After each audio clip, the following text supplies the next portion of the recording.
They told her to be patient after canceling her promotion. She listened, smiled, and left.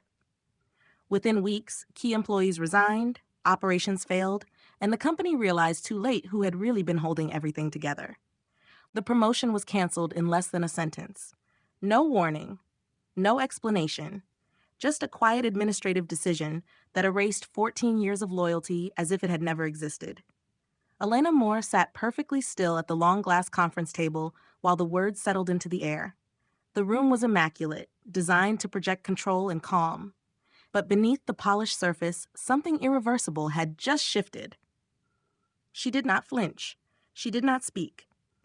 Across from her, Caleb Wright adjusted the cuff of his tailored jacket and avoided her eyes, already moving on as if nothing meaningful had occurred. From the outside, it looked like another routine corporate meeting at Northbridge Supply Group. Strategic review, leadership alignment, forward priorities.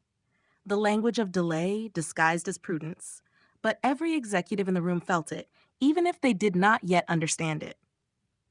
The company had just made a decision it would one day regret. Caleb cleared his throat and delivered the line with the ease of someone used to authority.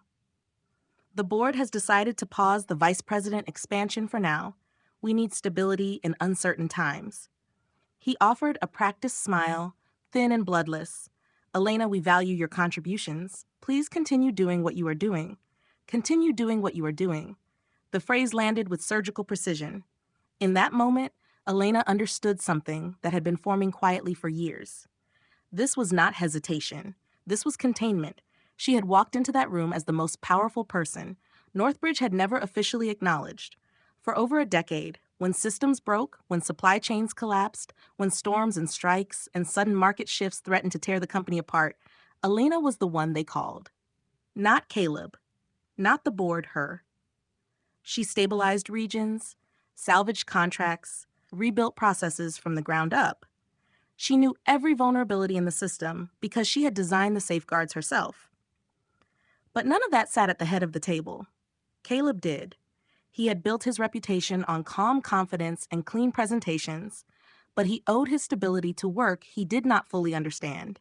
He believed leadership meant standing above the machinery, not knowing how it worked. Elena was the machinery. Reliable, silent, replaceable, or so he thought. What Caleb did not see was the moment Elena stopped being loyal.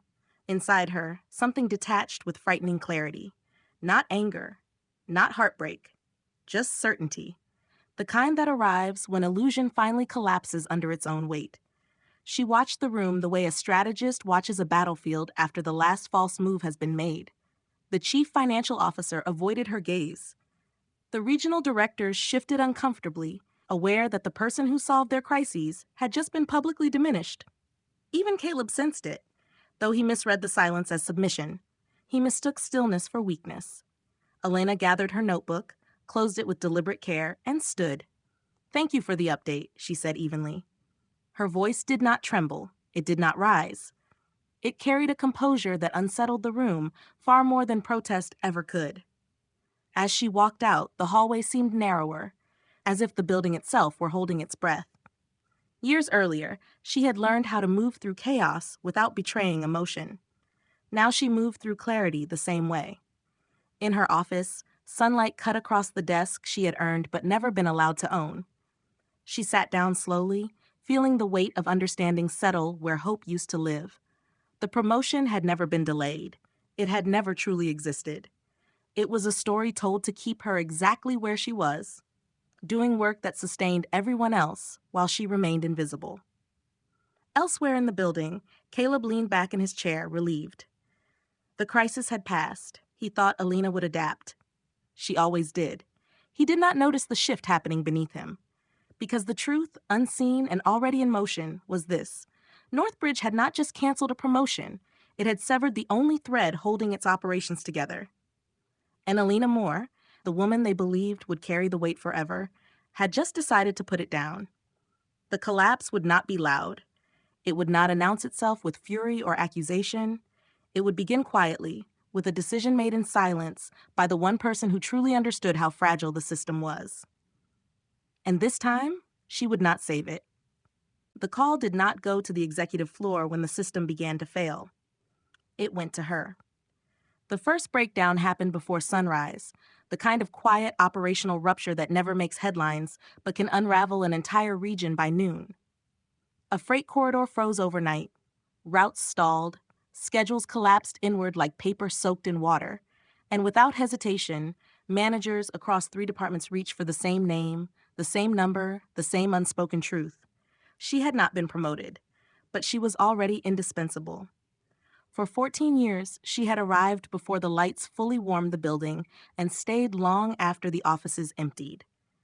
She learned the company not from slides or summaries, but from pressure, from moments when there was no margin for error and no one else knew what to do. She knew which routes failed first under weather stress, which partners panicked under delays, which clients needed reassurance, and which demanded precision without conversation. She carried the map of the organization in her head, layered with instinct and experience no document could replace. They called her reliable. They meant controllable. Her office was never the largest, never the one with the view. It was positioned close to the operational core, where problems arrived raw and unfiltered. People knocked without knocking. They spoke in half sentences, trusting she would understand the rest. And she always did. Not because she was paid to, but because she felt responsible for the people whose jobs would collapse if the system did. Down the hall, executives spoke about strategy and vision. In her space, reality lived. She trained managers who would later outrank her. She cleaned up after decisions she had warned against. She absorbed blame quietly so her team would not be crushed by it. Loyalty, she believed, was cumulative. Do enough, give enough, endure long enough. Eventually, someone would notice. But the truth was colder. The more she stabilized the organization, the less incentive leadership had to change anything. Her competence became invisible, precisely because it worked. Crises vanished before they reached the boardroom. Failures softened before they became embarrassing. From the top, it looked like calm. From below, it was constant controlled panic, managed by one woman who refused to let it spill. Others noticed, even if leadership did not. A senior coordinator once told a colleague that if she ever left, the region would not survive a quarter. Another joked that she ran the company without the title. They said it with admiration, never realizing how dangerous that belief was. Because admiration without authority is just another form of extraction. In meetings, she spoke last, not out of deference, but because she listened. She let others talk themselves into corners, then quietly offered the solution. It made them look decisive. It made her look supportive. It was a dynamic that worked until it did not. The first promise came years earlier, delivered casually in a hallway. Keep this up and we will talk about next steps. Then another framed as encouragement during a long night, you are on the radar. Later, a more formal assurance. The role is coming. Just timing, each promise reset the clock. Each delay asked for more patience. And each time she told herself that staying was strength, not fear. What she did not see then was how carefully she was being positioned, not upward in place. Because as long as she remained the quiet constant, leadership could experiment, miscalculate, and recover without consequence. She was the safety net they never acknowledged, the shock absorber between ambition and reality. And safety nets are not promoted, they are relied upon. Her team sensed it before she did. They trusted her with more than tasks. They brought doubts, frustrations, fears. She defended them when decisions from above threatened to break morale. She filtered pressure so they could keep functioning. Their loyalty was personal, not corporate. That loyalty frightened leadership more than incompetence ever could. Because influence without title cannot be controlled by hierarchy. It flows sideways, through trust and respect. It cannot be reassigned or documented. And she had it in abundance. The twist was not that she was overlooked. It was that she was essential. The company had built itself around her endurance, not her advancement. And in doing so, it made a silent calculation that she would stay, that she would adapt, that she would continue to hold everything together because she always had. What they failed to understand was that endurance is not infinite. It is borrowed time. And once reclaimed, it leaves nothing behind to replace it. By the end of that day, while executives congratulated themselves on maintaining stability, the foundation had already begun to crack. Not because she planned rebellion, not because she raised her voice, But because for the first time in 14 years, she stopped mistaking loyalty for virtue and began recognizing it as leverage.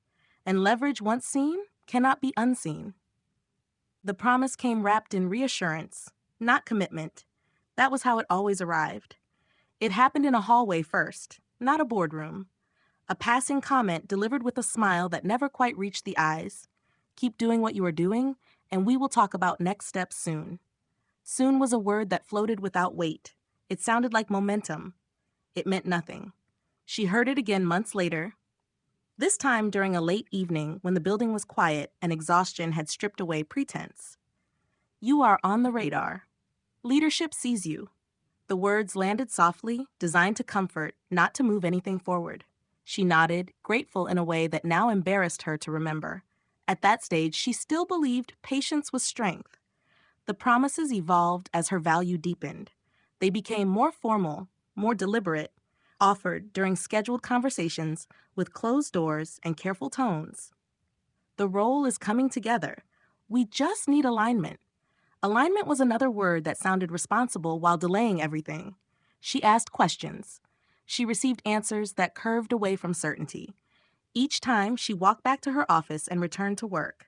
She told herself that progress was never linear, that leadership required restraint, that demanding clarity too forcefully would mark her as difficult. She absorbed the delays like weather, inconvenient but temporary. Around her, colleagues noticed. They watched her shoulder increasing responsibility without complaint. They assumed the reward was inevitable. They did not see the pattern forming. Because the promises were not random, they appeared strategically, timed to moments when the company needed her most. After a major client threatened to walk. After a system redesign saved an entire quarter. After another executive failure quietly resolved before it reached the board. Each success was followed by encouragement instead of advancement. She was being paid in words. What made it dangerous was how reasonable it all sounded. No outright refusal, no explicit denial, just enough affirmation to keep hope alive. And just enough vagueness to avoid obligation. It was not deception by lie, it was deception by postponement. Inside the leadership circle, conversations took a different tone. They spoke about her competence with admiration that stopped short of respect. She is invaluable where she is. Moving her would create a gap we cannot afford. It sounded like praise. It functioned as containment. They worried aloud about disruption, never about fairness. Stability became the excuse for stasis. And she was the stability. What they did not discuss was how much influence she had accumulated quietly. People did not escalate problems past her because they trusted her judgment more than hierarchy. Teams adjusted their schedules based on her guidance, not executive directives. When she spoke, others listened, not because she demanded it, but because her decisions worked. That influence made leadership uneasy. Influence without title cannot be revoked. It cannot be reassigned. It grows organically, fed by credibility and consistency. And she had spent years cultivating it without realizing the threat it posed to those above her. They preferred loyalty that flowed upward, not sideways. So they kept her close, not promoted, not dismissed, suspended in permanent anticipation. The twist was subtle, and it unfolded slowly. She began to notice how often her name was absent from official communications that depended on her work, how presentations built on her strategies carried other signatures, how meetings about her own initiatives happened without her. She was included only when execution was required. Visibility was granted selectively. One afternoon, a junior manager asked her a question that stopped her cold. Why have they never promoted you? It was not asked with accusation, but confusion. The manager had assumed the promotion already existed.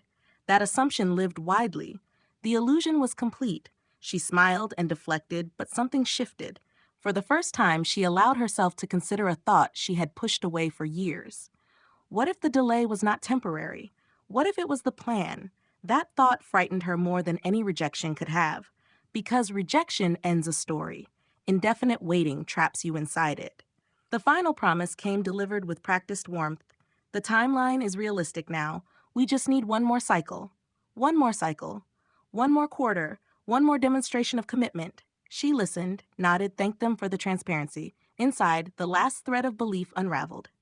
She saw then how carefully the system had been designed around her willingness to endure to her, how her silence had been interpreted as consent, how her loyalty had been converted into leverage against her, not for her. She had not been overlooked. She had been managed. And once she understood that, the promise lost its power. That evening, she left the building later than usual, not because of work, but because she stood still in her office, looking at the walls she had filled with solutions no one credited her for. She felt no anger, only clarity, the kind that does not rush. Somewhere above her, leadership slept comfortably, believing the system was secure. They did not yet understand that promises only work on people who still believe they are waiting for permission, and she had just stopped waiting. The next phase would not begin with confrontation. It would begin with choice. The meeting was scheduled months in advance, labeled final alignment as if the outcome had already been agreed upon. By the time she stepped into the room, the decision had already been made without her. The air felt different, thinner, stripped of the polite warmth that usually disguised intent. The long table gleamed under recessed lights, every surface clean, every chair placed with ceremonial precision. This was the room where futures were decided quietly and accountability dissolved into language. She took her seat, smoothing her blazer, not because she was nervous, but because habit still lived in her body even as belief began to leave it. Across the table, the executive leader did not look up right away. He flipped through printed pages he did not need, tapping a pen as if waiting for time to pass rather than a person to arrive. Others watched the ritual with trained neutrality. They knew the script, they had read it before, they had delivered it to others. When he finally spoke, his voice carried the practiced gravity of someone pretending to bear weight. "We are going to be direct," he said. "The board has decided to pause the vice president expansion, economic pressures, strategic focus, no fault, no blame." The words moved fast, too fast. They were designed to outrun questions. She listened, still, attentive, composed. Inside her chest, something tightened, not from surprise, but recognition. She had heard this cadence before. It was the sound of a door closing softly, so no one could accuse it of slamming. She waited for the follow-up that never came. When she spoke, her voice was steady. The promotion package was already approved. The transition plan was documented. Did something change? He shrugged a small careless motion that landed heavier than any refusal. "Things evolve. Timing shifts. We have to adapt." Adapt, the word echoed. She had adapted for years, adapted to carrying responsibilities without authority, adapted to absorbing risk without recognition, adapted to being the solution while others took credit for stability. She engineered. Adaptation was the reason the company still stood. Now it was being used as a shield. She asked about compensation, not emotionally. Practically, responsibilities had already expanded. Authority had not. The room shifted, eyes dropped. The leader broke eye contact and recited policy language about alignment and structure. "Once the role opens again, you will be first in line." First in line. The phrase was almost gentle. That was the moment the truth sharpened. This was not caution. It was control. If they elevated her, they would have to pay her. They would have to share power. They would have to acknowledge that the person holding the system together had been doing an executive role without the title. As long as she stayed where she was, they could extract everything she knew without consequence. She saw it then, clear and undeniable. The delays, the promises, the praise without movement. It was not indecision, it was strategy. Around the table, some executives felt the shift before it was visible. One noticed the stillness in her posture, the absence of persuasion. Another recognized the danger of a mind that had stopped negotiating.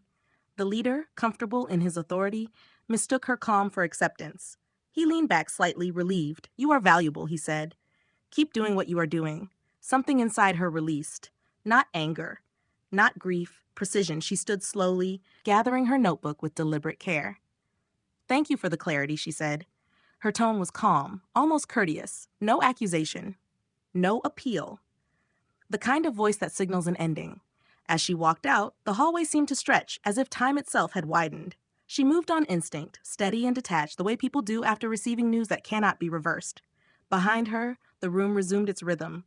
Pens moved, pages turned, decisions continued. No one stopped her. They did not realize what had just left the room. In her office, she closed the door and sat down. The silence pressed in, not heavy, but clean. She stared at her screen without seeing it, replaying the meeting not with emotion, but analysis. Every word, every deflection, every moment where responsibility slid away from truth. The realization settled gently and completely. They never intended to promote her. The role was a mirage, used to keep her productive, loyal, contained.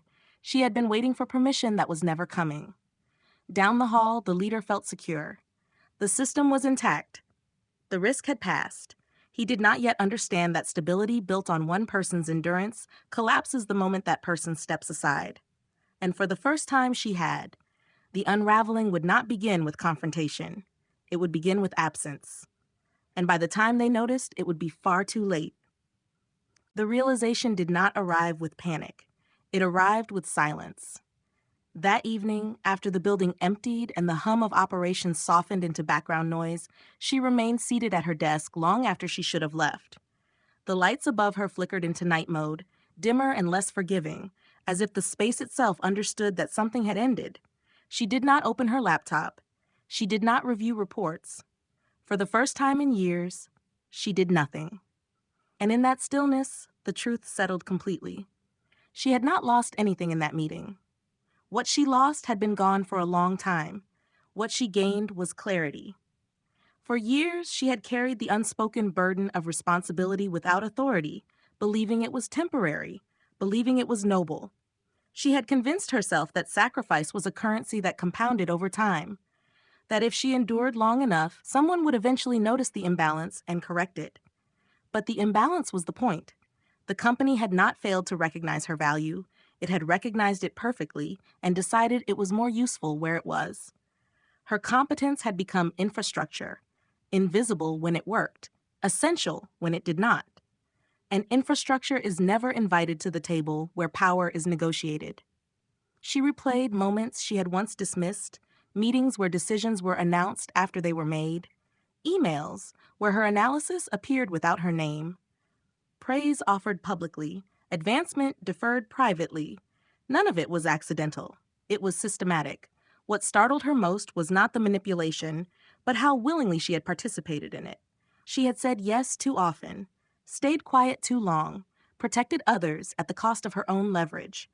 She had confused being needed with being valued, and the distinction now felt painfully obvious. Outside her office, a junior manager passed by, hesitated, then knocked softly. When she opened the door, she saw concern flicker across his face. "Are you all right?" He asked carefully, as if sensing something he could not name. She smiled gently and nodded. "I am fine." And in that moment, it was true. Not because nothing was wrong, but because she had stopped pretending nothing was. After he left, she sat again, her gaze drifting to the wall of systems and processes she had built over years. Each one represented a crisis prevented, a failure absorbed, a leadership gap quietly filled. She realized then how deeply the organization depended on her choices, her judgment, her restraint, and how little protection that dependence offered her. The plot twist was not that she had been underestimated. It was that her power had never required permission. It had grown anyway, through trust, through consistency, through results that spoke louder than titles ever could. She had leverage. She just had not used it. That night, she opened her email not to respond, but to read messages she had archived without opening, invitations she had ignored out of misplaced loyalty. Subject lines that once felt disloyal now felt prophetic. "We would like to talk opportunity leadership role, conversation." She did not reply yet. This was not urgency. This was intention. Across the city, in a quiet office with lights still on, the executive leader reviewed reports with satisfaction. The meeting had gone smoothly. The risk had been contained. Stability preserved. He believed the system remained intact because it always had. He did not know that stability had already begun to slip. Because systems do not fail when they are attacked. They fail when the people holding them together stop compensating for their flaws. She closed her laptop and stood, gathering her things slowly. As she turned off the light and stepped into the hallway, the building felt different. Not hostile, not familiar, just temporary. For years, she had mistaken endurance for identity. Now she understood it as a phase. one that had ended. The path forward did not yet have a shape, but it had direction, and for the first time, that direction did not require approval. She left the building quietly, without announcement or ceremony. No one stopped her, no alarm sounded, nothing dramatic marked the moment. But something fundamental had shifted.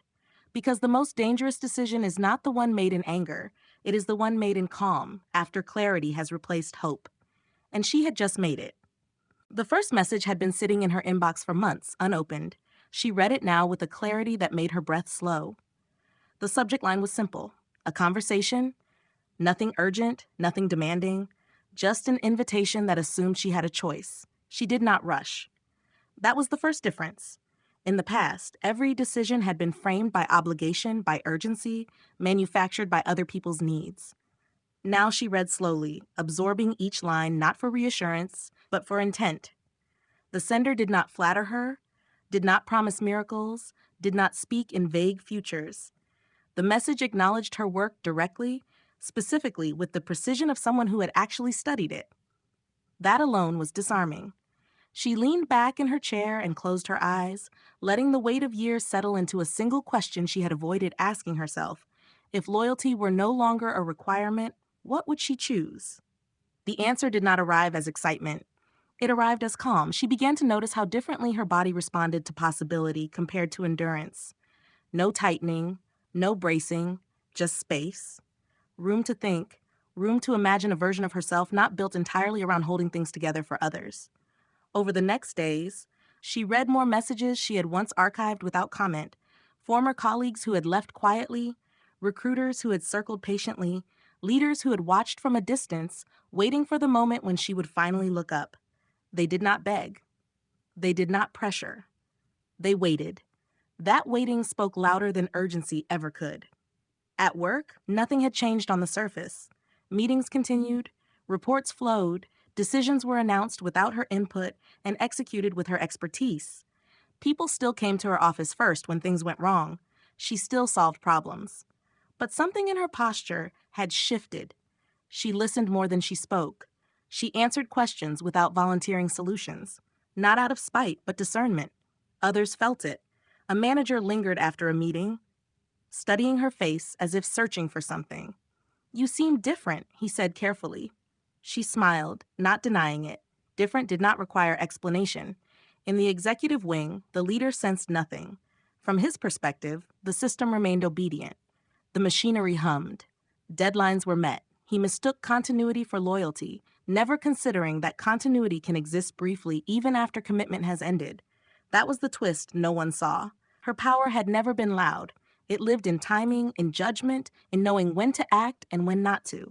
And now she was choosing not to rush. She finally replied to one message, short and deliberate. "Thank you for reaching out. I would be open to a conversation. No promises, no demands, just openness." She sent it without ceremony and closed her laptop. The response came quickly, but not desperately. A time was proposed, a location offered, flexibility expressed, respect woven into every word. That night, she walked through the city longer than usual, watching people move through their lives unaware of the decisions quietly reshaping futures around them. She thought about the version of herself who once believed opportunity had to be earned through suffering, who believed patience was proof of worth, who waited for permission that was never intended to be given. She felt no bitterness toward that version, only gratitude. That woman had built the strength required for this moment. In the days that followed, subtle consequences began to surface. A decision stalled because she had not preemptively corrected it. A meeting ran long without resolution. A minor issue escalated further than it should have. Nothing catastrophic, just enough friction to reveal how much invisible effort had once smoothed every edge. People noticed the friction. They did not yet understand its source. One evening, she sat across from someone who spoke to her not as a resource, but as a peer. They discussed vision, not rescue, responsibility, not sacrifice. The contrast was startling. She felt seen in a way she had not realized she missed. When the conversation ended, there was no pressure to decide, only appreciation for her time, only an understanding that leadership was not something to be rationed. She returned home with a quiet certainty, settling deeper inside her. This was not escape. It was alignment. Back at the office the next morning, she moved through the building with calm assurance. She knew something the others did not. That the future they assumed was guaranteed was already loosening its grip, because the most powerful shift does not announce itself. It happens when the person everyone relies on stops centering their life around being needed. And she was no longer needed. She was choosing. The offer arrived fully formed. No waiting period, no conditions disguised as patience. She read it once, then again, slower the second time, not because she doubted it, but because she wanted to understand what was different. The language was precise, authority defined, expectations stated without apology. There were no dangling futures, no promises contingent on proving herself again. The role existed, the seat was open, and they believed she was already doing the work. That belief landed heavier than any title ever could. She met them in a building that did not feel like a monument to ego. Glass and steel, yes, but also light, movement, purpose. The kind of place where people walked quickly, not from fear, but from momentum. She noticed how she was greeted, not with spectacle, with preparation. They knew her work. They referenced systems she had built years earlier, decisions she had made under pressure, outcomes that never made press releases because they prevented disaster instead of creating headlines. For the first time, she was not explaining herself. She was being recognized. Across the table sat leaders who did not posture. They asked questions and waited for answers. When she spoke, they did not interrupt. When she paused, they did not rush her. The conversation moved between strategy and values with an ease she had never experienced before. They talked about growth, not extraction, about resilience, not endurance. At one point, she realized something that unsettled her more than betrayal ever had. This was what work was supposed to feel like. The plot twist was quiet but profound. She had assumed opportunity would feel exhilarating, loud, obvious. Instead, it felt grounded, stable, like stepping onto solid ground after years of balancing on a narrow ledge. There was no rush of adrenaline, only alignment. They slid the agreement across the table, not ceremonially, casually, as if it were inevitable. It outlined authority she had never been allowed to name, decision rights she had exercised without recognition, compensation that acknowledged impact instead of loyalty. She hesitated, not from doubt, but from the weight of what she was releasing. In that pause, memories surfaced. Late nights fixing problems that were never hers to own. Promises repeated until they lost meaning. A life organized around being indispensable to people who never planned to protect her. She felt grief for the years she had spent believing that waiting was a virtue. Then she signed. The moment was quiet. No applause. No congratulations. Just a handshake and a shared understanding that something important had shifted. She did not feel triumphant. She felt whole. Back at her old office, the building moved as it always had. Meetings filled calendars, emails flowed. The leader continued believing the system was stable because it had not yet broken. He noticed small delays, minor inefficiencies, but attributed them to temporary noise. He trusted that she would correct them, as she always had. She did not. Not out of malice, out of truth. She began to disengage in ways that were invisible unless you knew what to look for. She stopped preempting mistakes. She answered questions only when asked. She allowed decisions to live with their consequences. Each small act revealed just how much invisible labor she had once provided. Others felt the shift before leadership did. A team member asked her quietly if she was leaving. The question was not panic, it was understanding. She met his eyes and did not lie. I am choosing what comes next. The words were gentle. They landed like permission. Word traveled sideways, not upward. Trust flows that way. On her last afternoon before the transition, she stood in her office and took in the space without nostalgia. She had outgrown it long before she left it. She packed efficiently, leaving behind nothing that tethered her emotionally. When she turned off the light, it felt like closing a chapter that had already ended.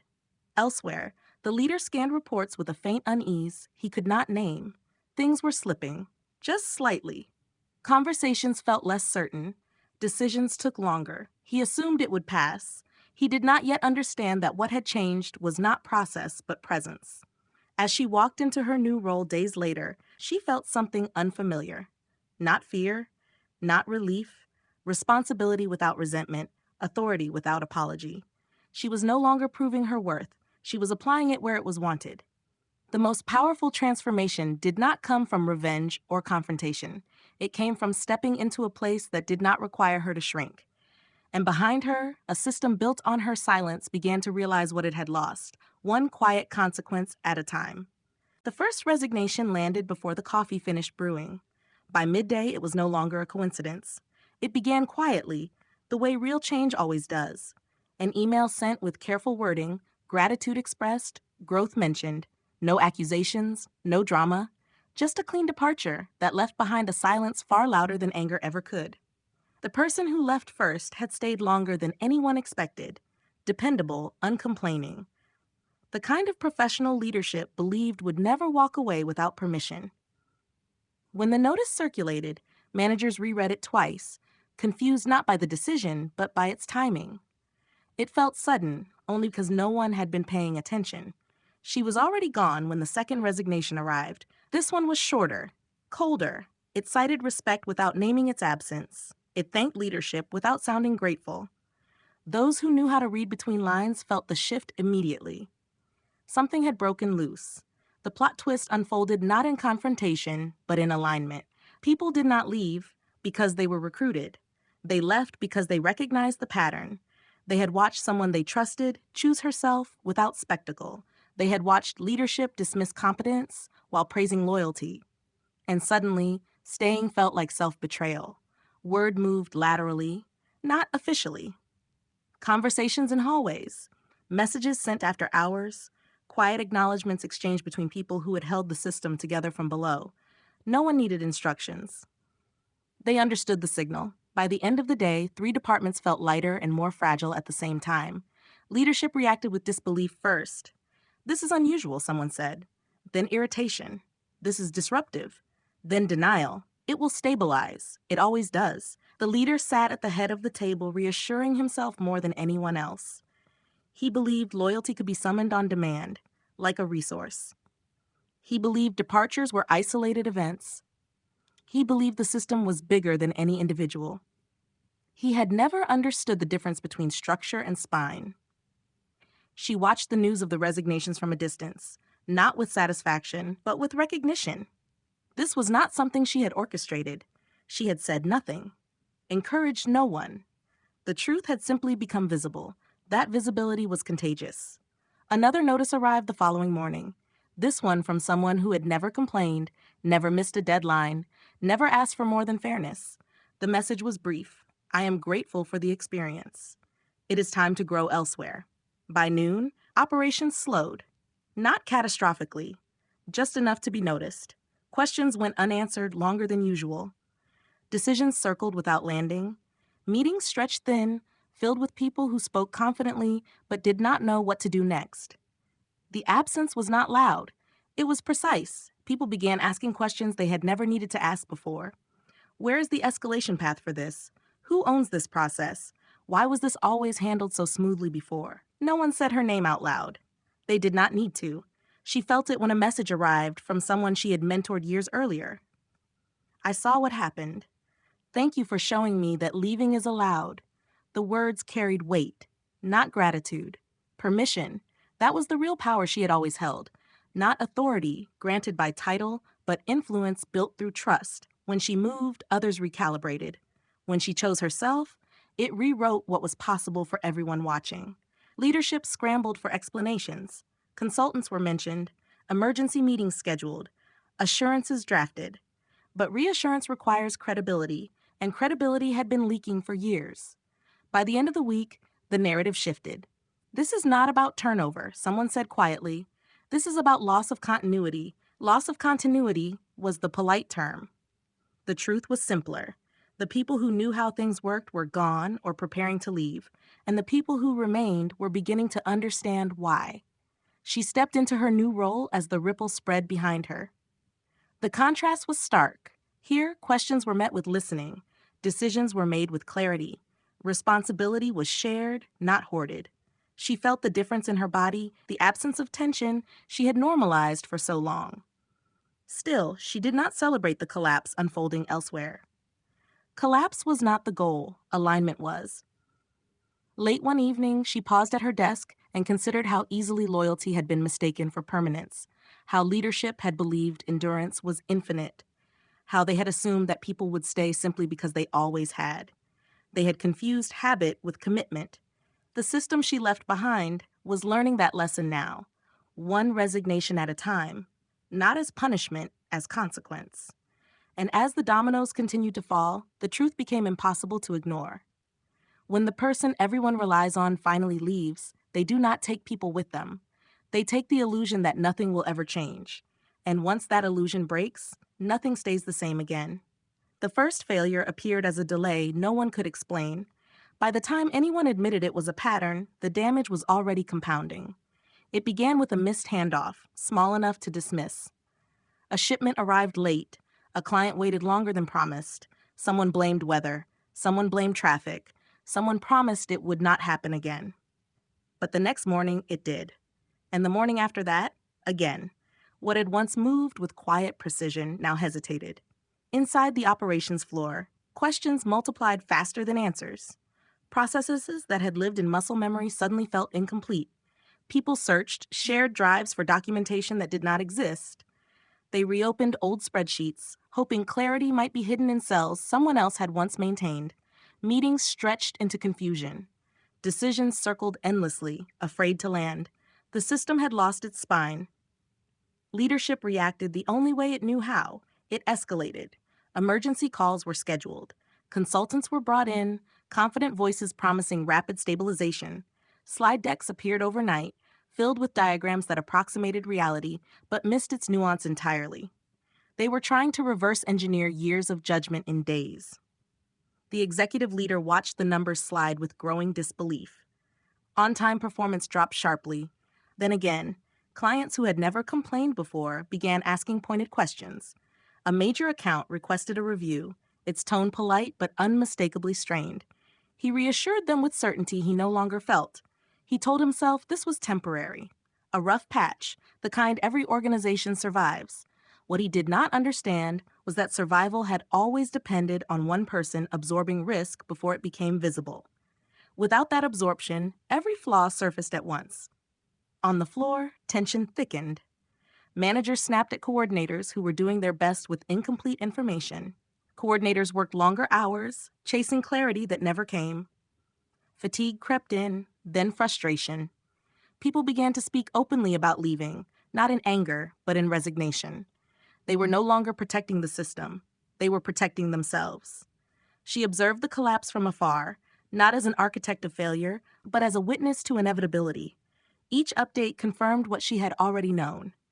This was not incompetence, it was exposure. The system had been brittle all along, disguised by her endurance. At her new office, the contrast was stark. Here, issues were addressed before they metastasized. Questions were encouraged early. Accountability was shared instead of deflected. She felt the difference not as relief, but as alignment. The work was demanding, but it did not demand self-erasure. Late one afternoon, a message reached her from someone still inside the old organization. The winter routing protocol is not working. No one understands the contingencies. The words were careful, almost apologetic, as if asking her to step back in would be unfair, but necessary. She did not respond, not because she lacked compassion, because responding would have prolonged the illusion that she was still responsible. By the end of the week, the metrics told a story no executive spin could soften. Delivery performance had fallen dramatically. Penalties triggered automatically. Contracts included language leadership had never bothered to read closely because they assumed problems would be prevented. They always had been until now. The consultant presented findings with confidence that fooled no one. Recommendations were vague, implementation timelines unrealistic. The executive leader nodded, desperate for certainty. But something inside him knew this was not solvable with expertise alone. What had been lost was not process. It was trust, institutional memory, the quiet corrections that never appeared in reports. He began to feel the weight of every decision he had delayed, every promise he had stretched thin. The realization came slowly and painfully. The person he had told to be patient had been the one holding everything together, and she was gone. On the operations floor, A coordinator stared at a blinking screen long after her shift ended. She remembered how easily these problems had once been resolved, how answers had arrived before panic set in. She felt the difference in her chest, the absence of a presence she had relied on without naming. The collapse was not loud. It was methodical. Each delay exposed another dependency. Each unanswered question widened the gap. The organization did not fall apart in a single moment. It unraveled thread by thread, revealing how much had been woven around one person's restraint. In her new role, she closed her laptop at the end of the day and sat quietly, watching the city settle into evening. She felt no vindication, only understanding. This was not revenge. This was consequence. When leadership mistakes loyalty for permanence, when it builds systems on unacknowledged labor, collapse is not an attack. It is an invoice, and it had finally come due. The call came late, vibrating across her desk like a confession that had waited too long. She recognized the number immediately and did not feel her pulse change. On the other end, the voice that once carried certainty now sounded frayed, stripped of its practiced calm. He did not begin with pleasantries. He did not waste time pretending control. "We need to talk," he said, as if urgency alone could rewind what had already happened. She listened without interrupting, her gaze steady on the city outside her window. Lights flickered on floor by floor as evening settled in, the quiet rhythm of a system that still worked because it was built on shared responsibility, not silent sacrifice. He spoke quickly, words tumbling over each other. Operations were spiraling, clients were escalating, key people were gone, others were threatening to follow.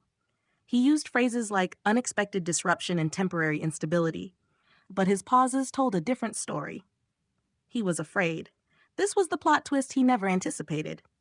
The woman he had told to be patient was now the one holding all the leverage, and she had not raised her voice or demanded anything to earn it. He shifted tactics. "We can fix this," he said. "The promotion can be reinstated immediately. Title authority, a significant increase equity. Real equity this time." He listed concessions the way people do when they finally understand the cost of delay. Each offer landed too late, echoing hollow in the space between them. She let the silence stretch. In that quiet, memory surfaced not as anger, but as clarity. Late nights, broken promises, words offered instead of action. She remembered asking reasonable questions and receiving rehearsed answers. She remembered how easily her loyalty had been converted into expectation. "You told me the timing was not right," she said calmly. "You told me the budget could not support it." Her voice was even, almost gentle, but the truth behind it cut cleanly. "What changed?" He exhaled sharply. "Things changed. You know they did." "Yes," she replied. "They changed because the people who held everything together finally stopped doing it for free." The line went silent. Not the comfortable silence of mutual understanding, but the heavy kind that signals realization too late to matter. He tried again, softer now. "You built this. You know how fragile it is. We cannot function without you. Just meet with us. Let us make this right." She closed her eyes for a brief moment, not to steady herself, but to honor the weight of what he was asking. It was not a job, it was a return to erasure, a request to resume absorbing risk so others could remain comfortable. When she opened her eyes, her answer was already formed. "I am exactly where I should be," she said. "And the people who trusted me are thriving." There was no pride in her tone, only truth. He sounded desperate now, the mask fully gone. "We cannot survive this." "Then you should have treated the people who kept you alive better," she replied. She did not raise her voice. She did not accuse. She did not negotiate. She simply stated the consequence that had always existed, waiting patiently behind every postponed decision. After the call ended, she remained still, the phone resting quietly beside her. She felt no triumph, no vindication, only resolution. The kind that settles in when a chapter is finally closed without the urge to reopen it. Across the city, he sat alone in his office long after everyone else had left, the numbers on his screen blurred together, each one pointing back to the same mistake. He had believed loyalty was limitless, that endurance could be extracted indefinitely, that the system would hold because it always had. He had mistaken her restraint for dependence. In the days that followed, the organization continued to unravel. More departures, louder clients, public questions no one could answer with confidence. Each problem traced back to the same absence. She did not watch closely. She did not need to. At her new company, she spent her time building instead of repairing, listening instead of shielding, leading without apology. The work was demanding, but it did not demand her silence. One evening, she stood by the window as the city darkened, reflecting on how quietly power can shift when someone stops asking for permission. She had not taken anything from them. She had simply stopped giving what they refused to value. Sometimes revenge is loud and destructive. Sometimes it is calm, precise, and irreversible. This was the latter, and the most painful part for him was not losing her regard. It was realizing that when she finally walked away, the system exposed itself exactly as it was. Fragile, dependent, and long overdue for the truth. The story stopped being whispered and started being studied. That was when the damage became permanent. What began as internal disruption turned into external scrutiny with surprising speed. Industry analysts noticed the missed benchmarks first, then the delayed deliveries, then the unusual volume of leadership turnover that could no longer be explained away as coincidence. Reports were written, panels were convened, case studies drafted with clinical precision. The organization she left behind was no longer a workplace failure. It was a cautionary tale. Executives who once dismissed quiet competence as replaceable now found their decisions dissected in conference rooms far from their control. The language was polite, but the conclusions were unforgiving. Over-reliance on undocumented labor, failure to recognize informal leadership, systemic exploitation of loyalty under the guise of stability. The irony cut deep.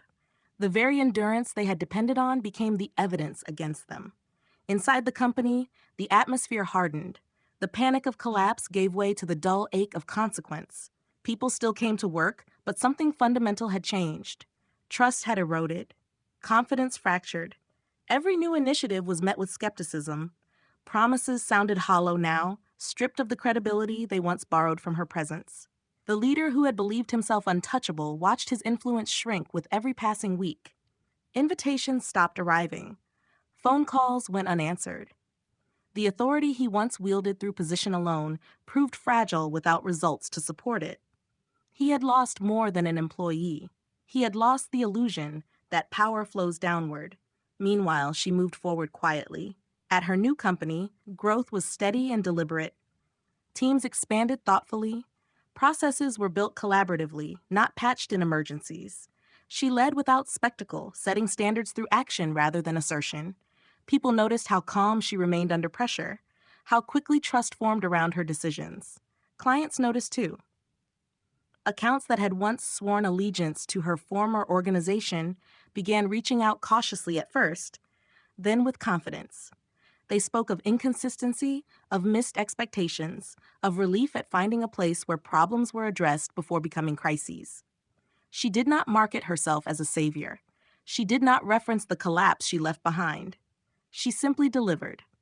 That was the final plot twist. She had not needed revenge to be validated. Success arrived without announcement, built on the same principles she had always lived by, now supported instead of exploited. Months later, she was invited to speak at a regional leadership forum. The room was filled with professionals who looked tired in a familiar way. People who had learned to equate endurance with worth, who had swallowed frustration because walking away felt like failure. She stood at the podium without notes. She spoke about responsibility and reciprocity, about documenting promises, about paying attention not to what leaders say, but to what they delay. She spoke about the danger of staying too long in places that benefit from your silence. The room listened, not because she commanded it, but because they recognized themselves in her words. Afterward, a woman approached her quietly. "How did you know it was time to leave?" she asked.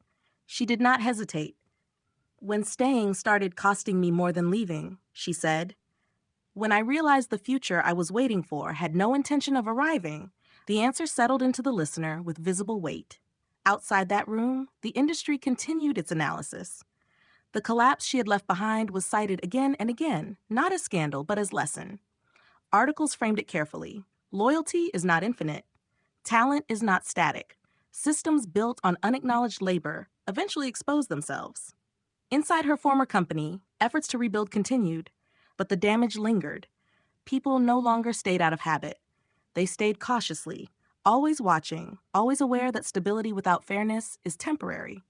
She felt no satisfaction in that knowledge, only clarity. Looking back, what stayed with her was not the betrayal or the downfall. It was the moment she chose herself without anger, the moment she stopped mistaking patience for purpose, the moment she understood that walking away is not abandonment when what you are leaving behind has already abandoned you. The collapse had not been her revenge. It had been the invoice, and she had finally stopped paying a debt that was never hers to carry. The ending did not arrive with applause. It arrived with a quiet moment when no one was asking anything from her. She stood alone in the early morning, the city just beginning to wake, light spilling slowly between buildings that had witnessed her exhaustion and her endurance.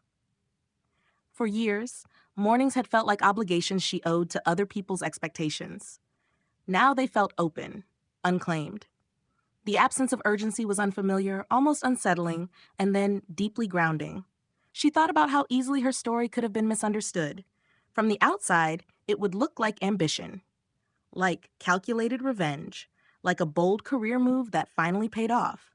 But the truth was more uncomfortable and more honest than that. She had not left to win, she had left to stop losing herself. That was the final plot twist no one talked about. For a long time, she had believed strength meant staying, that resilience meant absorbing more than was fair, that dignity lived in patience. She had confused endurance with integrity, loyalty with virtue, and silence with professionalism. Those beliefs had shaped her life, quietly narrowing it until the only thing she was allowed to be proud of was how much she could carry. Walking away rewired everything she thought she knew about power. Power was not loud. It was not granted by titles. It did not come from winning arguments or outlasting others. Real power was choosing where your energy went and refusing to offer it to systems that thrived on your depletion. She remembered the faces of people she had worked beside for years. Talented, capable, afraid to leave because they had been taught that loyalty was a moral obligation instead of a negotiated agreement. She understood that fear intimately. It had kept her in place long after her growth demanded movement. The collapse she left behind was never the point. It was the consequence. Systems built on unacknowledged labor do not fall because someone leaves. They fall because they were never designed to survive. Honesty. The moment the person holding everything together stops compensating, the truth surfaces. Not as punishment, as exposure. She carried no anger toward what had happened. Anger would have kept her tethered. Instead, she carried clarity. And clarity was lighter. Months later, when people asked her what the hardest part had been, they expected stories of confrontation or fear. She always gave the same answer. The hardest part was realizing how long she had waited for permission from people who benefited from her waiting. That realization changed how she moved through the world. She no longer mistook being needed for being valued. She no longer equated exhaustion with importance. She paid attention to patterns, not promises, to behavior, not words. And she built her life around places where respect was visible in action, not postponed indefinitely. Her story did not end with victory over others. It ended with alignment with herself. That was the lesson she carried forward quietly, without evangelizing it, without demanding others follow her path. Everyone has their own moment of reckoning, their own threshold where staying costs more than leaving, their own decision to make when patience turns into self-betrayal. She knew now that the most courageous choice is not always the most dramatic one. Sometimes it is simply the decision to stop rescuing a system that was never willing to protect you in return. The city outside her window continued its rhythm, indifferent to personal transformations, yet shaped by countless ones happening unseen. Somewhere, someone else was sitting in an office late at night, telling themselves that endurance would eventually be rewarded. She hoped, quietly, that they would recognize themselves sooner than she had. Because life does not reward silent suffering. It responds to self-respect. And sometimes the bravest thing you can do is walk away calmly, let the system reveal its own cracks, and choose a future that does not require you to disappear in order to belong. If this story resonated with you, if you recognized pieces of your own experience in it, share your thoughts in the comments. Let others know they are not alone in questioning what they have been taught about loyalty and success. Like the video if it helped you see your situation more clearly, and subscribe if you want to hear more stories about quiet power, difficult choices, and the courage it takes to choose yourself.